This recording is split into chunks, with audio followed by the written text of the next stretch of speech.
I think we've been blessed with a new framework, which is a MITRE ATT&CK framework. Because honestly, risk used to be, am I going to get fined by the regulators? And I think risk has moved to, am I at risk of a major ransomware breach? And ransomware, if you look where cybercrime is going this year with the Ukraine war and the wars in the Middle East, you're seeing a lot of focus on OT and systems like this. So you have the capabilities to attack those types of systems. That's going to flow down to cybercrime, and you're going to likely see those people that might have the biggest impact by having their manufacturing sites shut down, or hospitals you saw last year. So these are the types of areas you're going to see new risks show up. Well, I am thrilled to be here at RSAC 2025. We are right here on the show floor, as you can see and hear, and it is my pleasure to be joined today by Tony Velleca. He is the CEO at CyberProof. Tony, welcome. Thank you. I'm excited. So our conversation today, we are focusing on this very interesting metaphor that you shared with me, and I'm going to read it here. This is the idea of an elusive single pane of glass. Please explain. Well, I think most people know that the single pane of glass was something we used to call the idea of a SIM originally when we had a SOC, right? Right. We wanted to bring all this information into a single pane of glass.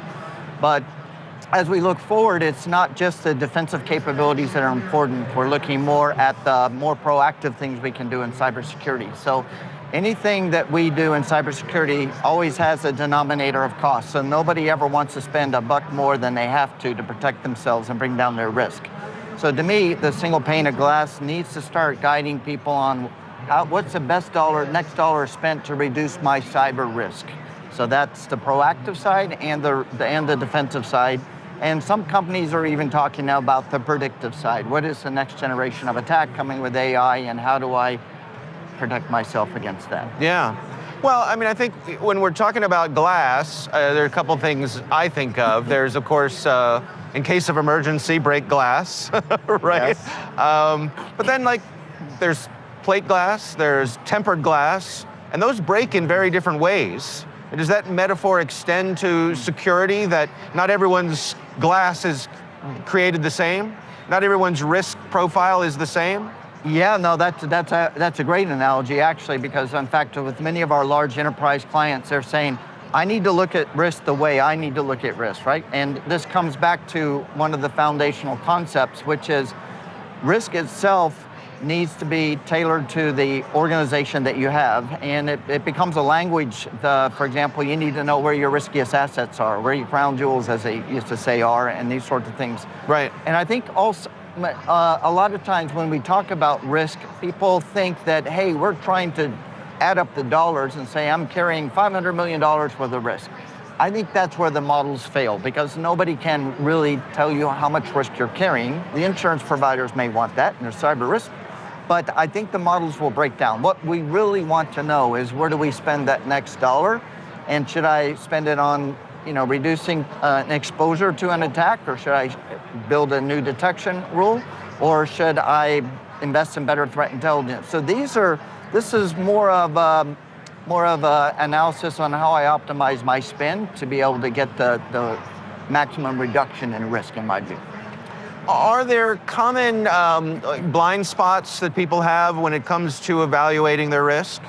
Oh, I think so, and I think we've been blessed with a new framework, which is a MITRE ATT&CK framework. Because honestly, risk used to be, am I going to get fined by the regulators? And I think risk has moved to, am I at risk of a major ransomware breach? And ransomware, if you look where cybercrime is going this year with the Ukraine war and the wars in the Middle East, you're seeing a lot of focus on OT and systems like this. So you have the capabilities to attack those types of systems. That's going to flow down to cybercrime, and you're going to likely see those people that might have the biggest impact by having their manufacturing sites shut down, or hospitals you saw last year. So these are the types of areas you're going to see new risks show up. So what do I need to do to protect a lot of these new environments from these new capabilities? So that's the way I think it shows up for me, and in balancing some of these areas we may not be looking at today, but need to look at tomorrow, right? How do you recommend that people balance their risk in terms of the things they're obligated to, the compliance things like you mentioned, but then also the sort of more real-time risk, like you said, things like ransomware, the smoking hole in the ground, that sort of thing. The things you don't see coming. No one has unlimited resources, so the things you have to take care of, how do you turn that dial? So my point of view is that you're going to see a lot more, the last 3 or 4 years, everybody's talking about threat intelligence. Now I get a lot of great reports coming in on threat intelligence, but how do I operationalize that in a way that I can prioritize my exposures? So I think this year you're going to see a lot, you're seeing the words continuous threat exposure management. I think you're going to see focusing on the threat actors that are important to you, your industry, where you're at, what technology you're running, being able to understand those campaigns and tactics at the tactics and technique level, and then to be able to understand where you're exposed to those tactics and techniques. So it's around a continuous view of what the threat actors are targeting you and flowing that all the way through your organization. And on the defensive side, you have to understand whether you have the detections in your systems. Most security operations teams that are maybe even using outsourced providers don't know what they're actually able to see and what they can't see, and they probably can't tell you how that compares to the threat actors and the techniques that they're running today, right? We're here at RSAC 25, and of course, AI is still the hot topic. For you and your colleagues at CyberProof, how does that play into the equation? Great question. Obviously, you can't go to any interview today and not talk about AI. No, it'd be malpractice for me not to ask you about it. So, in that vein, I think there's two sides of it. There's AI for security, which is the exciting side for me. What can we do? And I think you're seeing this agentic AI just taking off very quickly. This has a promise of maybe offloading. Today, we probably have analytical tools that'll give us a lot more problems than we can solve, so we need the agents to be able to help us solve some of those tools. And you're going to see purpose-built agents to do threat hunting and L1 SOC and things like that. And I think that's gonna mature very quickly. So that's the positive side. I think the CISOs that get ahead and lay the foundation for a solid framework, you're seeing like the OAuth's top 10 for LLMs and things now.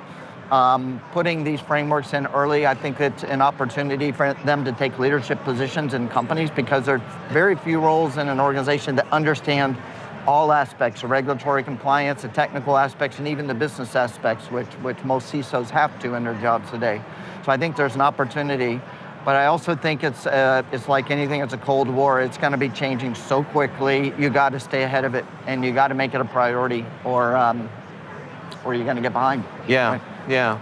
For the people who are well along on this journey with a company like yours, what are they enjoying? What does success look like? Their day-to-day of feeling like we have this under a certain amount of control.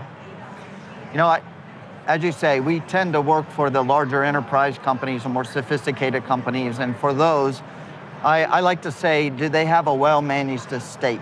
And because I'm hearing this word used more and more often, is do I know where all my assets? Are all my assets under management?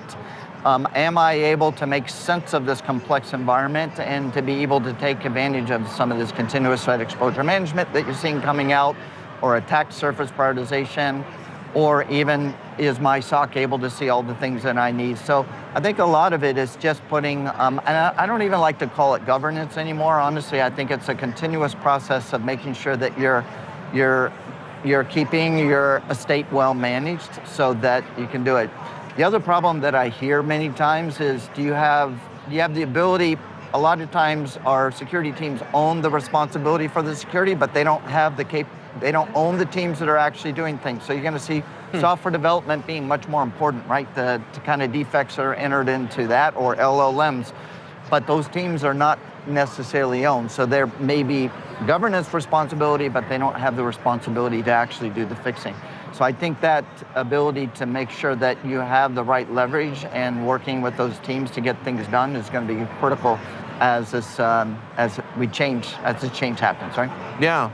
What about for the person who's on the other side of that journey, who's just getting started, looks at it and feels a little overwhelmed, like, how am I going to start taking bites out of this problem?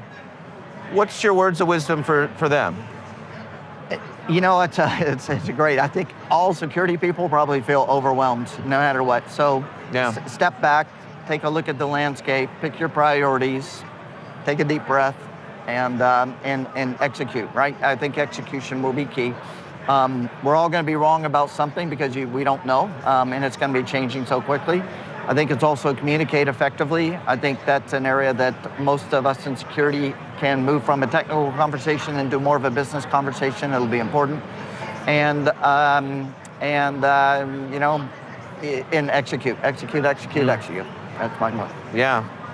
Before I let you go, RSAC for you, what do you get out of this show? What do you hope to accomplish? What are the things you look forward to getting together with all of your friends and colleagues here?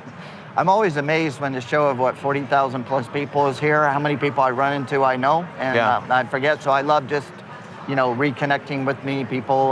Like right outside the booth, I ran into somebody I hadn't seen in about 5 years. So, but the second is I'm always shocked at the innovation, the new startups that are coming, the problems that they're solving. And I think one of the challenges, you got to figure out you don't know which one of those is going to be successful. But I think we're at this point where the industry has a responsibility to try some of these things out and to make sure that we're always progressing on the innovation front. So I learn a lot from talking to many of these startups about how they look at the problem. Yeah.